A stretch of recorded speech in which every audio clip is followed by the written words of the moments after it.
T-minus 90 seconds and counting. All systems are go.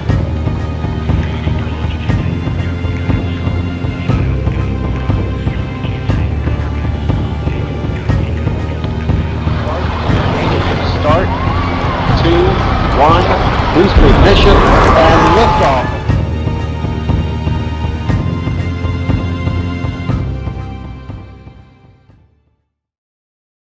This week on Building Steam, if you ask it, we'll answer it. In this week's episode of Hey, I've Got a Question, we dive into the minds of the masses to find the answers of one important question. Find out what it is. This time in Smart Art, an introspective look at creative types who use STEAM to get ahead in the artisan world. We explore the space and mind of multi-talented instrumentalist and crafter Danny Davis, the retired rocket scientist, guitar builder of Low Mill's popular Tangle String Studios. For a walk on the technological side, stay tuned for The Future Is Now, where we'll take a look at some of the newest and most ingenious tech and art-inspired innovations in the industry. Don't forget to save room for Be Great. Motivational speaker Eric Thomas will be serving up a helping of encouragement and inspiration to fill you with determination for your week. All this and more on Building Steam.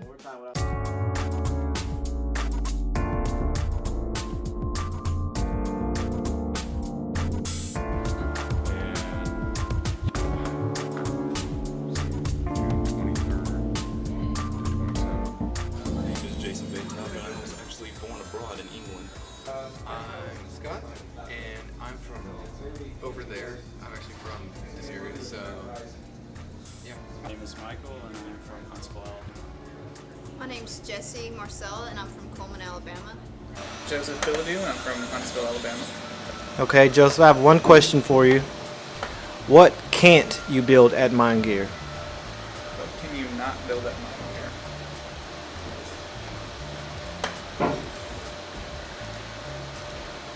Honestly, I don't see anything that can't be built here. This is a place of endless possibilities.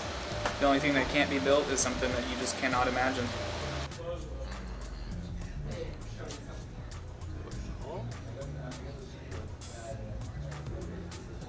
I really can't say nothing that involves fire, because we have had someone build like a Tesla gun. So, I guess, I don't know. Like, you can pretty much do whatever you like. I'm going to go with Time Machine. Not because we don't have the equipment, but because the physics hasn't been proven yet. The Millennium Falcon, building a lightsaber right now. I built a phaser. We built video games, all sorts of everything. I don't think there's one thing that you couldn't build unless you really didn't want to try. Well, you can't make people. I think to some extent you could build just about anything with a little bit of limitations. If you outsource, you can definitely get a lot more help.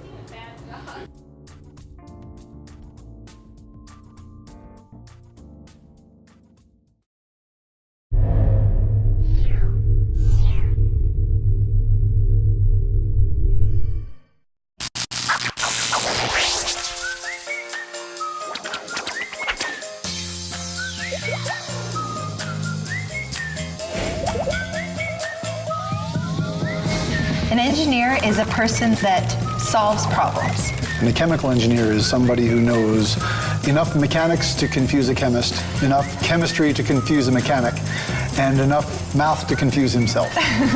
People come to us with ideas, innovations, new technology, and they want to scale it up. They want to take it from something that's a beaker size and make it bigger, and we do it in an economically viable way. We had a client come to us and they wanted to attempt to make textiles out of stinging nettle, which is a weed. So we took the material that they sent us and we put it through our small-scale processing system, pulped it, and then we put it through an extruder to extrude it into a fiber. and that fiber can be woven into textiles. The fibers that they're making with stinging nettle now are rayon-like fibers, which come from renewable feedstocks, versus polyester, which are petroleum-based. So taking a renewable feedstock and offsetting a petroleum-based feedstock is better for the environment. So waste can actually be valuable instead of being detrimental to the environment. There is no such thing as waste. Whenever you're taking something and you're making something else, you're going to be doing an impact to the environment. You just want to make sure you minimize that wherever possible. And it's the responsibility really of chemical engineers to make sure that that impact is minimized. I think at one point engineering actually used to be something that you became. Right now I think engineering is a lot more evolved into a skill set or a way of thinking that allows who you are to actually benefit the world by solving problems, by doing interesting things. Hi, I'm Laura, And I'm Wade. and we're chemical engineers.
That beautiful.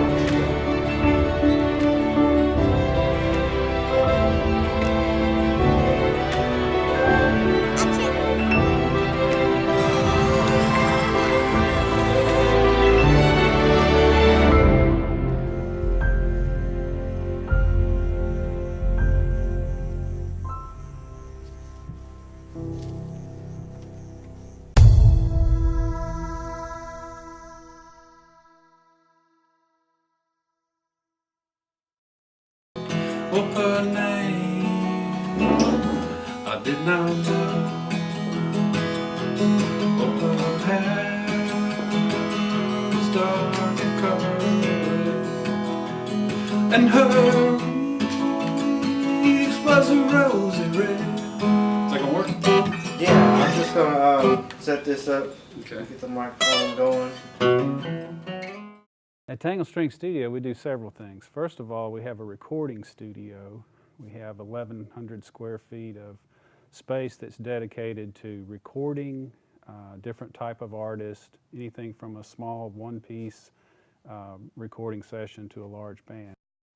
On the other half of the studio, I build guitars and mandolins. These are mostly fretted stringed instruments, and they're built, custom built here at the studio for different folks. I have an extensive background in engineering. I have a degree in mechanical engineering from Auburn University, and then I left Auburn and worked at NASA for 30 years, working in mostly in space shuttle propulsion, propulsion system development. And that background, believe it or not, was very useful in understanding how sound is created and amplified in stringed instruments. When I'm looking for wood for a guitar, particularly on the top of the top of the guitar is really the heart of the instrument, because that's where all the sound energy, or the vibration energy, is driven into the sound box, and it has to vibrate perfectly so that you get good amplification of the tone.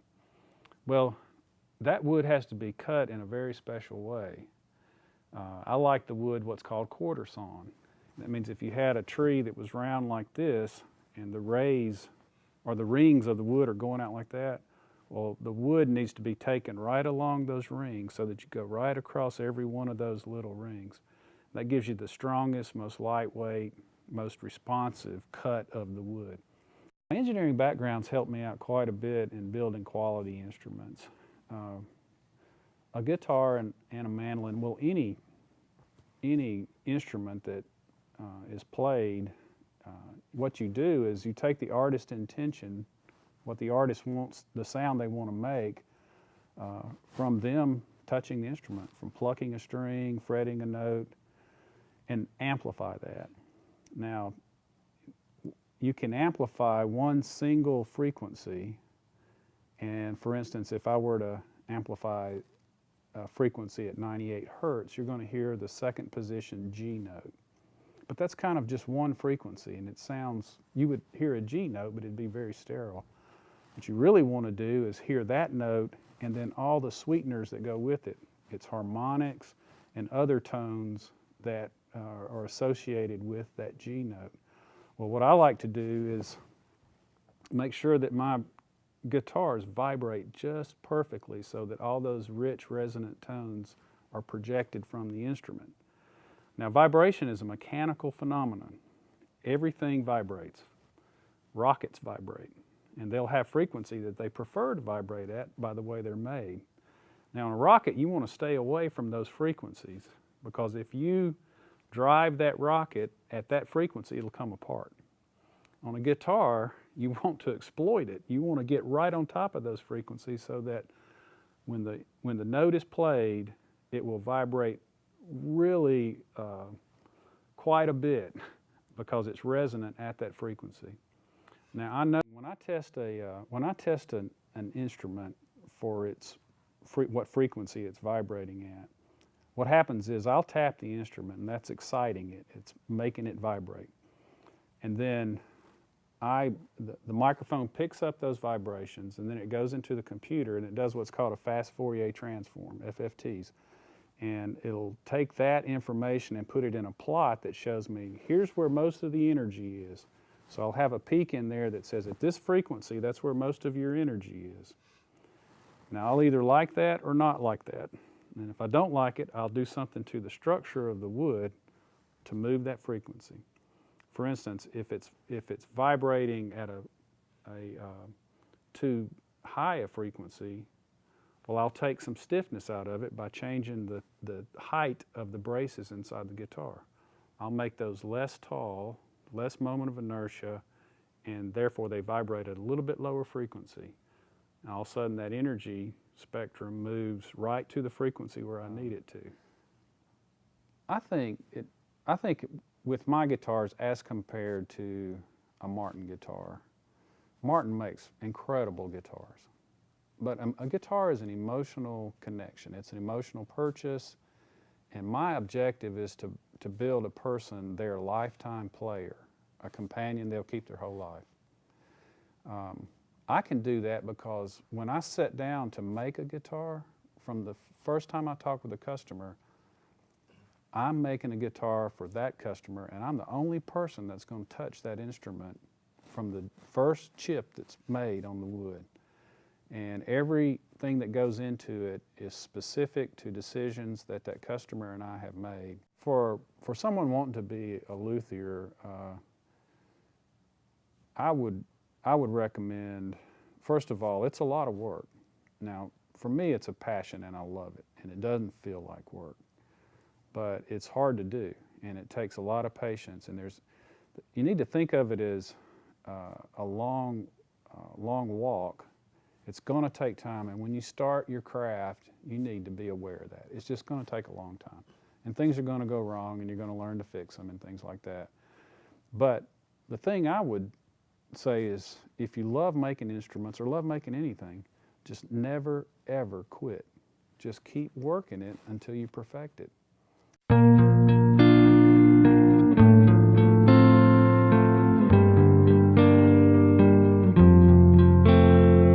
Life is so mysterious, all in one and nothing.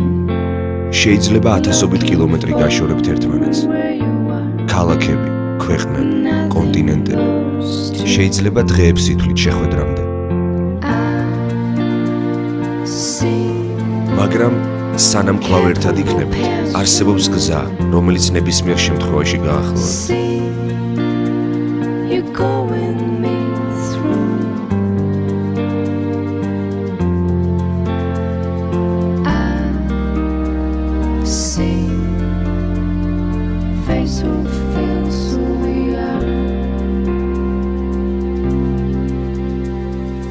ინტელექსპრესი. სწრაფი ფულადი გზავნილები.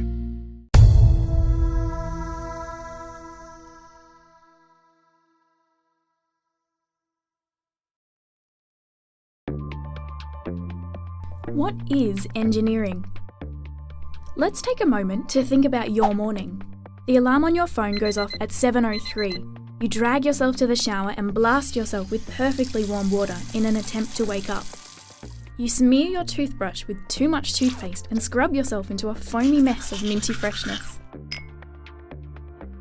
You're running late, so you skate downtown, weaving through the commuters, dart across the road, barely making the lights, and jump on the train just before the doors beep shut. There's a couple of stops to go, so you pull out your phone and play a few games of Angry Birds.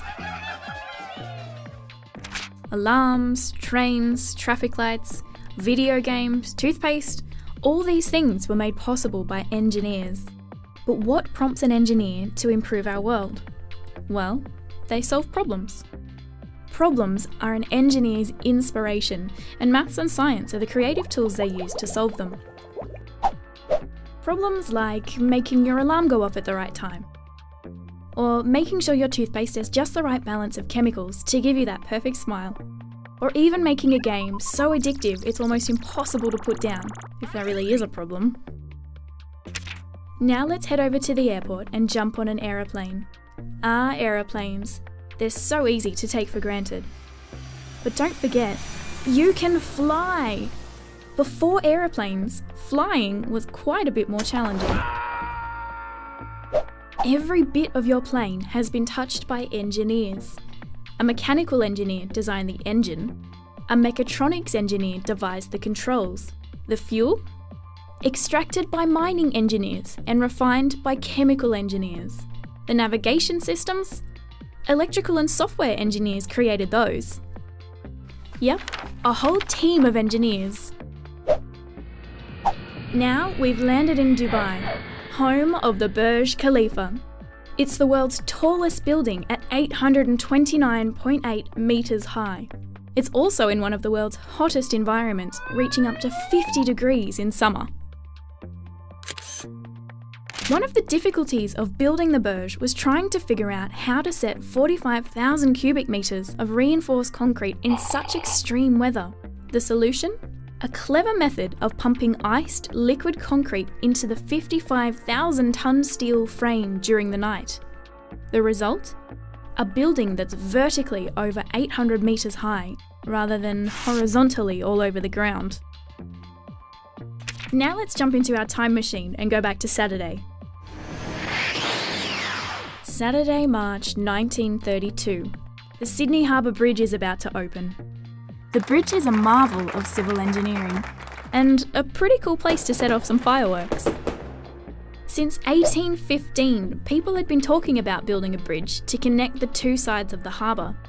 The problem was that the harbour was so incredibly wide. How could a bridge span such a width and support its own weight? The solution? The Romans! Well, actually it was an idea they came up with. The arched bridge works by transferring the weight into horizontal forces and bracing them at the ends of the arch. But what about the future? What problems will engineers solve next? Will we finally have affordable solar power? Or robots that can perform life-saving surgery? Or a building that's so tall your view is of outer space? Or how about finally engineering a working hoverboard? Seriously, we've waited long enough. So what is engineering? It's solving problems. It's taking crazy, out there ideas and seeing if they're actually possible. And when they are, the idea is shared with the world to make all our lives better. So, what problems do you want to solve?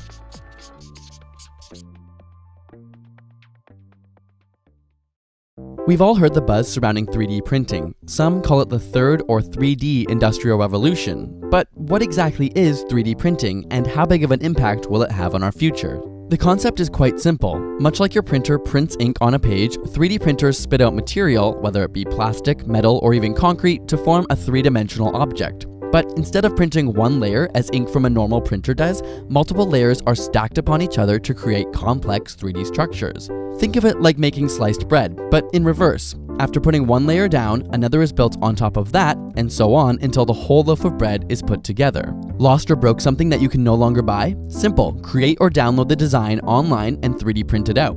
Have a specific or personal holiday present idea and can't find it? Print it. In fact, GE's Tumblr, 3dprintmygift.tumblr.com, is doing exactly this for the holiday season. We'll put a link in the description. And if you require moving parts in your design, the printer simply leaves gaps in the right spots or uses a special gel that can be dissolved or rinsed off afterwards. Speaking of design, 3D printing paves the way for incredibly customized objects made on demand to fit your requirements. Not only does this mean furniture, shoes, and appliances built to fit your lifestyle, but things like prosthetic limbs can have completely customized user designs as opposed to generic mass-produced products. Need something small and intricate? Typical 3D printers create layers approximately 100 micrometers thick, but some high-end machines can print as small as 16 micrometers. To put this in perspective, a typical bacteria cell has a width of between 1 to 10 micrometers. This has opened the door to using molecules for ink and has led to successful 3D printed pharmaceutical drugs such as ibuprofen. The tiny molecules are organized perfectly to create the desired drug effect. Hungry? In the future, you might be able to ask Siri to 3D print a meal perfected for your palate. But perhaps the most significant application is creating 3D structures out of living cells, or bio-ink. Instead of using plastic or metal, imagine 3D printing tissue to replace damaged skin or to reproduce entire organs from scratch. Instead of needing an organ donor, you just print one based off of your genetics. Amazingly, this technology is already being developed. For burns or scrapes, a scanner is used on a patient's wound and a personalized skin map is created. After this, the printer lays down cells one layer at a time until the area is covered. Organs are much more complex due to their large size, vascular networks, and interactions with the body. A scanner takes X-ray images of, say, a patient's kidney as cross-sections with incredibly intricate detail. And just like any other object, these organs are reproduced layer by layer, specifically designed for each individual. Though these are years away from being functional, it will certainly have a huge impact on the medical community. So while it may be a while before you end up with a 3D printer in your home, you can be sure that by the time it happens, the world will be a different place. But if you can't wait that long, GE is giving 3D printing its own holiday this December 3rd. It's D3 for 3D, to celebrate their 3D printing and giving away customized gifts for their fans all day. All you have to do is visit 3dprintmygift.tumblr.com to choose one of the prototypes and tweet for a chance to get one printed and shipped to your home in time for the holidays. Go check it out, and subscribe for more weekly science videos.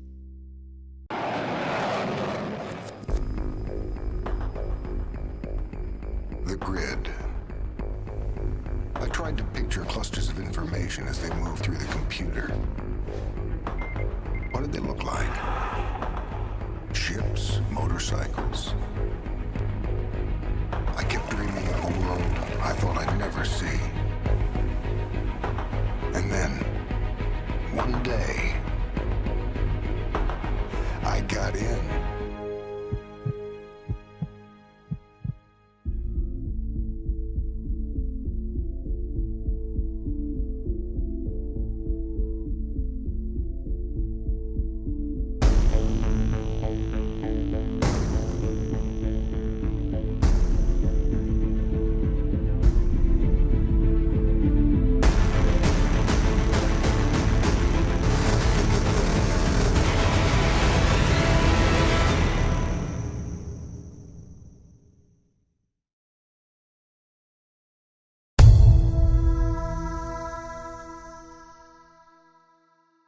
Look, I'm pumped, man. I'm pumped. Listen to me. I've been reading your posts. Some of y'all, you like, E.T., I'm frustrated. E.T., I can't fail another test, E. I can't take another loss. Listen to me. Some of you, I've been reading it. You tired. I feel you. You tired. Some of you scared. Look, some of you hurt. Listen to me very closely. I need you to do me a favor. Listen to me. Don't worry about what's going to happen the rest of this year. Like, don't even give me the rest of this month. Like, flat out. I'm not interested until tomorrow. Like, today, do me a huge favor. Can you just survive today? All right, I want you to say this with me. Because I'm going to give you what help your boy out, all right? So I need you to say this with me. And that's to me. I can. I will. Yep. I must. All right, look, for us, it's a different TGIM. I just need you to do me a huge favor. Come on, work with me. I can. I will. I must. Are you hearing what I'm telling you? Now, I'm not an English teacher, so I'm not asking you to say this just to be said. Like, I want you to speak life into that thing, whatever it is, whatever was frustrating you, like, for real, you feel like, E, I can't fail another test. Like, I can't go through another day like this. Like, E, I can't handle it. I can't take it. Listen to me very closely. Say it with me and breathe life into whatever that thing is. We're going to speak life into death right now. Whatever your circumstances are, say with me, I can. Yep, I need you to feel it. I can. I remember when I was homeless, I was like, I can get through this. Listen to me. I will get through this. Woo! I must get through this. Look, I need you to look at that sickness that's going on in your life right now, whatever it is. I want you to say, I can beat it. Yup. I can beat it. I will beat it. I must. I got kids to live for. I got a family to live for. I ain't through yet. My life ain't over yet. Listen to me. I need you to, that test you failed the third time, I need you to look at that test and speak life into it. I went from being homeless to where I am right now, and the first thing I did was, and you better hear me closely, the first thing I did was I said, I can get through this. I can get through this. And y'all got to do me a huge favor. You just got to have that mindset that no matter what you're going through, no matter what challenges you're facing right now, you got to have that mindset that I can get through this thing. I can make it through it. And I made it through. Listen to me. I outlast. Some things you just got to outlast.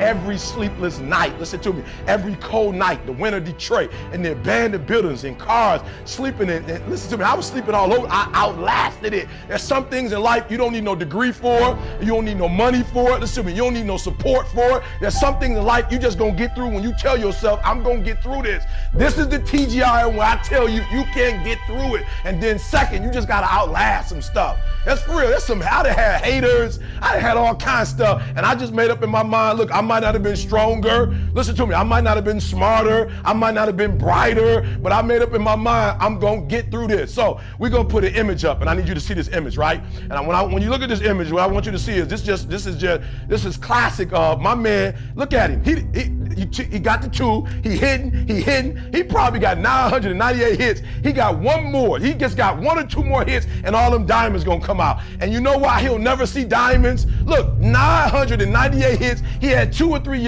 left, and he would have cracked that thing. But you know why he never succeeded, and why most of you never succeeded? Because you keep giving up. Listen to me. He gave.